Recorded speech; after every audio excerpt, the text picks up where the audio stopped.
ਜਿਵੇਂ ਜਿਵੇਂ ਹੁਣ ਤਰੀਕਾਂ ਨੇੜੇ ਆ ਰਹੀਆਂ ਨੇ, ਜਾਂ ਮੈਂ ਕਹਾਂ ਕਿ ਹੁਣ ਜਿਵੇਂ ਸਾਲ ਖਤਮ ਨੂੰ ਹੋ ਰਿਹਾ ਆ ਰਿਹਾ ਹੈ, ਜਾਂ ਫਿਰ ਜਿਵੇਂ ਕਹੀਏ ਕਿ ਹੁਣ ਜਿਵੇਂ ਜਿਵੇਂ ਇਲੈਕਸ਼ਨਾਂ ਵੀ ਨੇੜੇ ਆਉਣ ਲੱਗੀਆਂ ਨੇ, ਉਵੇਂ ਉਵੇਂ ਹੁਣ ਵੈਕੈਂਸੀਜ਼ ਜਾਂ ਨੌਕਰੀਆਂ ਦੀ ਜਿਹੜੀ ਫਰੀਹਤ ਹੈਗੀ ਹੈ ਔਰ ਉਹਨਾਂ ਦੀ ਲਿਸਟ ਵੀ ਵਧੀ ਜਾ ਰਹੀ ਹੈ। ਅੱਜ ਦੀ ਡੇਟ ਦੇ ਵਿੱਚ ਹੋਰ ਵੈਕੈਂਸੀਆਂ ਨਿਕਲੀਆਂ ਨੇ, ਵੈਟਰਨਰੀ ਇੰਸਪੈਕਟਰ ਦੀਆਂ ਵੈਕੈਂਸੀਜ਼ ਵੀ ਕੱਢੀਆਂ ਨੇ, ਔਰ ਉਹਦੇ ਨਾਲ ਨਾਲ ਜੂਨੀਅਰ ਡਰਾਫਟਸਮੈਨ ਦੀਆਂ ਵੈਕੈਂਸੀਜ਼ ਵੀ ਪੰਜਾਬ ਸਰਕਾਰ ਨੇ ਅਨਾਉਂਸ ਕੀਤੀਆਂ ਨੇ। ਉਹਦੇ ਬਾਰੇ ਹੀ ਤੁਹਾਨੂੰ ਮੈਂ ਅੱਜ ਦੱਸਣ ਲੱਗਿਆ ਕਿ ਵੈਟਰਨਰੀ ਇੰਸਪੈਕਟਰ ਦੀਆਂ ਤਕਰੀਬਨ 866 ਪੋਸਟਾਂ ਨੇ ਜਿਹੜੀਆਂ ਕਿ ਪੰਜਾਬ ਸਰਕਾਰ ਨੇ ਡਿਕਲੇਅਰ ਕੀਤੀਆਂ ਨੇ, ਔਰ ਉਹਦੇ ਨਾਲ ਹੀ ਜੂਨੀਅਰ ਡਰਾਫਟਸਮੈਨ ਦੀਆਂ ਵੈਕੈਂਸੀਜ਼ ਵੀ ਮਕੈਨੀਕਲ ਦੀਆਂ 13, 585 ਸਿਵਲ ਦੀਆਂ ਔਰ 61 ਆਰਕੀਟੈਕਚਰ ਦੀਆਂ। ਠੀਕ ਹੈ, ਸੋ ਜੂਨੀਅਰ ਡਰਾਫਟਮੈਨ ਦੀਆਂ ਵੈਕੈਂਸੀਜ਼ ਵੀ ਉਹ ਵੀ ਡਿਕਲੇਅਰ ਕੀਤੀਆਂ ਨੇ, ਔਰ ਨਾਲ ਦੀ ਨਾਲ ਹੀ ਜਿਵੇਂ ਮੈਂ ਤੁਹਾਨੂੰ ਦੱਸਿਆ ਸੀਗਾ ਕਿ ਵੈਟਰਨਰੀ ਇੰਸਪੈਕਟਰ ਦੀਆਂ ਵੈਕੈਂਸੀਜ਼ ਵੀ ਪੰਜਾਬ ਸਰਕਾਰ ਨੇ ਜਿਹੜੇ ਸੀ ਡਿਕਲੇਅਰ ਕਰ ਦਿੱਤੀਆਂ ਨੇ। ਹੁਣ ਆਪਾਂ ਥੋੜਾ ਜਿਹਾ ਹੋਰ ਅੱਗੇ ਦੇਖਦੇ ਹਾਂ।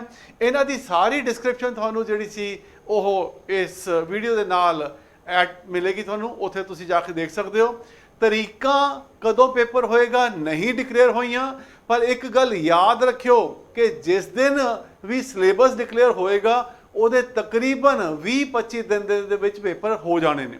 ਇਸ ਕਰਕੇ ਇਹ ਨਾ ਸੋਚਦੇ ਰਹਿਣਾ ਕਿ ਅਸੀਂ ਤਿਆਰੀ ਕਰ ਲਵਾਂਗੇ। ਤਿਆਰੀਆਂ ਆਪਣੀਆਂ ਪੂਰੀਆਂ ਮੁਕੰਮਲ ਰੱਖੋ, ਕਿਉਂਕਿ ਲਾਸਟ ਮੋਮੈਂਟ ਦੇ ਉੱਤੇ ਜਾ ਕੇ ਫਿਰ ਟਾਈਮ ਨਹੀਂ ਮਿਲਣਾ, ਜਿਵੇਂ ਕਿ ਹੁਣੇ ਤੁਹਾਡਾ ਸਬ ਇੰਸਪੈਕਟਰ ਦੇ ਨਾਲ ਹੋ ਰਿਹਾ। ਸਬ ਇੰਸਪੈਕਟਰ ਦੀ ਥੋੜ੍ਹੇ ਦਿਨ ਪਹਿਲਾਂ ਹੀ ਉਹਨੇ ਸਿਲੇਬਸ ਡਿਕਲੇਅਰ ਕੀਤਾ ਹੈ, ਔਰ 17 ਅਗਸਤ ਉਹਨਾਂ ਨੇ ਕਹਿ ਦਿੱਤਾ ਕਿ ਪੇਪਰ ਜਿਹੜੇ ਨੇ ਉਹ ਸ਼ੁਰੂ ਹੋ ਜਾਣੇ ਨੇ। ਹਾਲੇ ਤੱਕ ਈਵਨ ਉਹਨਾਂ ਡਿਪਾਰਟਮੈਂਟ ਨੂੰ ਨਹੀਂ ਪਤਾ ਕਿ ਪੇਪਰ ਡਿਸਕ੍ਰਿਪਟਿਵ ਹੋਏਗਾ ਕਿ ਓਬਜੈਕਟਿਵ ਹੋਏਗਾ। We are trying to clarify with the department also, ਕਿਉਂਕਿ ਉਹਦੇ ਲਿਖਿਆ ਹੋਇਆ ਕਿ ਟਰਾਂਸਲੇਸ਼ਨ ਹੈਗੀ ਹੈ English to Punjabi, Punjabi to English, ਔਰ ਪ੍ਰੈਸੀ ਰਾਈਟਿੰਗ ਵੀ ਹੈਗੀ ਆ ਉੱਥੇ ਉਹ। ਸੋ ਦੈਟ ਮੀਨਸ ਕਈ ਚੀਜ਼ਾਂ ਹਾਰੇ ਅਨਕਲੀਅਰ ਨੇ, ਪਰ ਤੁਹਾਡੀ ਤਿਆਰੀ ਜਿਹੜੀ ਸੀ ਉਹ ਪਹਿਲਾਂ ਪੂਰੀ ਹੋਣੀ ਚਾਹੀਦੀ ਹੈ, ਕਿਉਂਕਿ ਫਿਰ ਆਖਰੀ ਮੋਮੈਂਟ ਦੇ ਉੱਤੇ ਜਾ ਕੇ ਸਾਨੂੰ ਮੁਸ਼ਕਲ ਨਹੀਂ ਹੋਣੀ ਚਾਹੀਦੀ। ਪਹਿਲੀ ਚੀਜ਼ ਜਿਹੜੀ ਤੁਹਾਡੇ ਨਾਲ ਡਿਸਕਸ ਕਰ ਰਹੇ ਹਾਂ, ਇਹ 8 ਜੁਲਾਈ ਤੋਂ, ਦੈਟ ਮੀਨਸ ਕਿ ਇਹਦੀ ਜਿਹੜੀ ਆਪਣੀ ਆਨਲਾਈਨ ਦੀ ਐਪਲੀਕੇਸ਼ਨ ਹੈਗੀ ਹੈ ਦੈਟ ਇਜ਼ ਸਟਾਰਟਡ, ਇਹ ਸ਼ੁਰੂ ਹੋ ਗਈ ਅੱਜ ਤੋਂ। ਵੈਟਰਨਰੀ ਇੰਸਪੈਕਟਰ ਵਾਸਤੇ ਜਿਹੜੀ ਲਾਸਟ ਡੇਟ ਹੈਗੀ ਹੈ ਉਹ 30 ਜੁਲਾਈ ਹੈ। ਦੈਟ ਮੀਨਸ ਕਿ 30 ਜੁਲਾਈ ਤੱਕ ਫਾਰਮ ਭਰੇ ਜਾ ਸਕਦੇ ਨੇ, ਔਰ ਫੀਸ ਜਿਹੜੀ ਸੀ ਉਹ 3 ਅਗਸਤ ਤੱਕ ਭਰੀ ਜਾ ਸਕਦੀ ਹੈ। ਪਰ ਡਰਾਫਟਸਮੈਨ ਦੇ ਕੇਸ ਦੇ ਵਿੱਚ ਲਾਸਟ ਡੇਟ 22 ਜੁਲਾਈ ਹੈ। In case of draughtsman last date is 22 July. So that means ਕਿ ਇਸ ਚੀਜ਼ ਦਾ ਵੀ ਖਿਆਲ ਰੱਖਿਓ। ਔਰ ਅੱਜ ਦੀ ਤਰੀਕ ਦੇ ਵਿੱਚ ਇਹ ਵੀ ਤੁਹਾਨੂੰ ਮੈਂ ਕਲੈਰੀਫਾਈ ਕਰਨਾ ਚਾਹਾਂਗਾ ਕਿ ਡਰਾਫਟਸਮੈਨ ਦੇ ਕੇਸ ਦੇ ਵਿੱਚ ਪਹਿਲਾਂ ਤਾਂ ਕਹਿੰਦੇ ਸੀ ਕਿ ITI ਡਿਪਲੋਮਾ ਵਾਲਾ ਓਨਲੀ ਦੈਟ ਇਜ਼ ਐਲੀਜੀਬਲ। ਹੁਣ ਡਿਪਲੋਮਾ ਜਿਹਨੇ 3 ਸਾਲ ਦਾ ਕੀਤਾ ਹੈ ਉਹ ਵੀ ਐਲੀਜੀਬਲ ਹੈ, ਔਰ ਜਿਹਨੇ ਡਿਗਰੀ ਕੀਤੀ ਹੋਈ ਹੈ ਉਹ ਵੀ ਐਲੀਜੀਬਲ ਹੈ। ਦੈਟ ਮੀਨਸ ਹੁਣ ਬਹੁਤ ਦੇਰ ਬਾਅਦ ਇਹ ਪੇਪਰ ਨਿਕਲਿਆ, ਤੇ ਇਸ ਪੇਪਰ ਵਾਸਤੇ ਜਿਹੜਾ ਸੀਗਾ ਆਪਣਾ ਪੂਰਾ ਜ਼ੋਰ ਲਾ ਦਿਓ ਤਾਂ ਕਿ ਕੋਈ ਚੰਗੀ ਨੌਕਰੀ ਸਾਰੇ ਆਪਾਂ ਹਾਸਲ ਕਰ ਸਕੀਏ।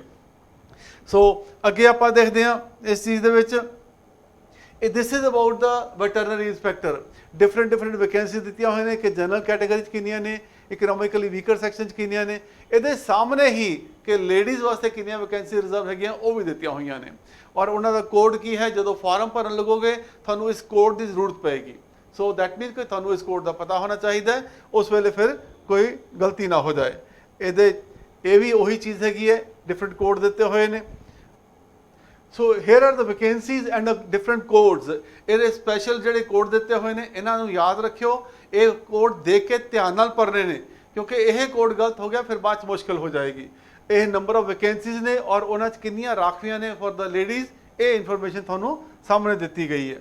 And this is ones again for sports Mazhabi, sports Ramdasia, locomotor disability, blindness and deaf and dumb, intellectual multiple disability, freedom fighter। So total 866 ਵੈਕੈਂਸੀਆਂ ਨੇ, ਔਰ ਉਹਨਾਂ 'ਚੋਂ 277 ਵੈਕੈਂਸੀ ਜਿਹੜੀਆਂ ਨੇ ਉਹ ਕੁੜੀਆਂ ਵਾਸਤੇ ਰਿਜ਼ਰਵ ਕੀਤੀਆਂ ਗਈਆਂ ਨੇ। ਔਰ ਹੁਣ ਆਪਾਂ ਦੇਖਦੇ ਹਾਂ ਇਹਦੇ ਵਿੱਚ ਕੁਆਲੀਫਿਕੇਸ਼ਨ ਕਿਹੜੀ ਰਿਕੁਆਇਰਡ ਹੈ। ਦੈਟ ਮੀਨਸ 10+2 ਵੈਟਰਨਰੀ ਇੰਸਪੈਕਟਰ ਵਾਸਤੇ 10+2। ਔਰ ਆਪਾਂ ਦੇਖਦੇ ਹਾਂ ਜਿਵੇਂ PCM ਜਾਂ PCB ਸਬਜੈਕਟ ਉਹ ਅਲਾਉ ਕੀਤਾ ਇਹਨਾਂ ਨੇ। ਦੈਟ ਮੀਨਸ PCB ਸਬਜੈਕਟ ਜਾਂ PCBM ਕੀਤਾ ਹੋਵੇ ਉਹ ਵੀ ਦੈਟ ਇਜ਼ ਆਲਸੋ ਅਲਾਉਡ। ਪਰ ਨਾਲ ਦੀ ਨਾਲ ਡਿਪਲੋਮਾ ਇਨ ਵੈਟਰਨਰੀ ਸਾਇੰਸ ਜਿਹੜਾ ਸੀਗਾ ਉਹ ਜ਼ਰੂਰੀ ਹੋਣਾ ਚਾਹੀਦਾ ਹੈ। ਠੀਕ ਹੈ ਜੀ, ਜਿਹਦਾ ਘੱਟੋ ਘੱਟ 2 ਸਾਲ ਦੀ ਡਿਊਰੇਸ਼ਨ ਹੋਵੇ ਜਾਂ ਇਹਦਾ ਇਕੁਇਵਲੈਂਟ ਹੋਵੇ। ਸੋ दैट मीनस कि 10+2 प्लस 2 साल का डिप्लोमा वैटरनरी साइंस का वो तुहाडे कोल होना चाहिए। इन केस ऑफ ड्राफ्ट्समैन ਉਹਦੀ डिस्क्रिप्शन ਤੁਹਾਨੂੰ ਜਿਹੜੀ ਸੀਗੀ प्रॉपर इन्फॉर्मेशन नाल अटैच कर रहे हैं, ਉਹਦੇ ਵਿੱਚ ਤੁਸੀਂ ਚੰਗੀ ਤਰ੍ਹਾਂ ਪੜ੍ਹ ਕੇ ਧਿਆਨ ਨਾਲ ਦੇਖ ਲੈਣਾ ਉਹਨੂੰ ਔਰ ਉਹਦੇ ਮੁਤਾਬਕ ਤੁਸੀਂ ਅਪਲਾਈ ਕਰ ਸਕਦੇ ਹੋ। ਫਿਰ ਏਜ ਜਿਹੜੀ ਸੀਗੀ 18 ਤੋਂ 37 ਸਾਲ, ਦਿਸ ਇਜ਼ ਨੋਰਮਲ, ਪੰਜਾਬ ਦੇ ਵਿੱਚ 18 ਤੋਂ 37 ਸਾਲ ਹੀ ਹੈ। ਔਰ ਅਸੀਂ ਇਹ ਵੀ ਜਾਣਦੇ ਹਾਂ ਕਿ ਉਹਦੇ ਵਾਸਤੇ in case of SC ST ਉਹਨਾਂ 'ਚ 42 ਸਾਲ 5 ਸਾਲ ਦੀ ਰਿਲੈਕਸੇਸ਼ਨ ਮਿਲ ਜਾਂਦੀ ਹੈ। इन case of state and central government employees उन्होंने वास्ते 45 साल की उम्र है, दे कैन ऑल्सो अप्लाई। और in case of ex serviceman उन्होंने वास्ते मैं थोड़ा कितनी बार पहला भी दस चुकिया कि जिन्नी उन्होंने फौज में नौकरी की है वो घटा दी जाएगी और 3 साल वो होर ऐड कर लो। दैट मीनस कि तुसी अप्रोक्सीमेटली ईवन 40 साल तक के बंदे जिसे वो अप्लाई कर सकेंगे। एग्जाम्पल के तौर के उत्ते दोबारा दस रहा थानू मैं ये कि किसी की उम्र 50 साल है और 20 साल नौकरी की है उन्हें, तो उसकी उम्र कंसिडर की जाएगी 30 साल और that मीनस he is eligible. Even 50 साल की उम्र के एलिजिबल है अप्लाई करने वास्ते। ये चीज़ भी नाल देखने वाली है कि पहली प्रैफरेंस उन्होंने कैंडीडेट्स को ही दी जाएगी जोड़े एक्स सर्विसमैन होंगे। जे एक्स सर्विसमैन दे विच कोटा पूरा नहीं होंदा ਤਾਂ ਉਹਨਾਂ ਦੇ ਡਿਪੈਂਡੈਂਟਸ ਜਿਹੜੇ ਸੀਗੇ ਦੇ also can become eligible under this category. And ਇਹ ਫੀਸ ਦਾ ਵੇਰਵਾ ਹੈ ਕਿ ਜਨਰਲ ਕੈਟੇਗਰੀ ਵਾਸਤੇ 1000 ਦੀ ਫੀਸ ਹੈ, SC BC ਵਾਸਤੇ 250 रुपया है, फौजियों वास्ते 200 रुपया है और हैंडीकैप वास्ते 500 रुपया है। और मिनिमम मार्क्स जो रिक्वायर्ड है that is 40% objective type test होएगा।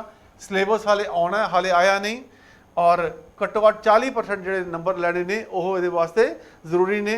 और उस तो बाद 3 गुना तो ज़्यादा जो कैंडिडेट जोड़े ने उन्होंने काउंसलिंग वास्ते बुलाया जाएगा।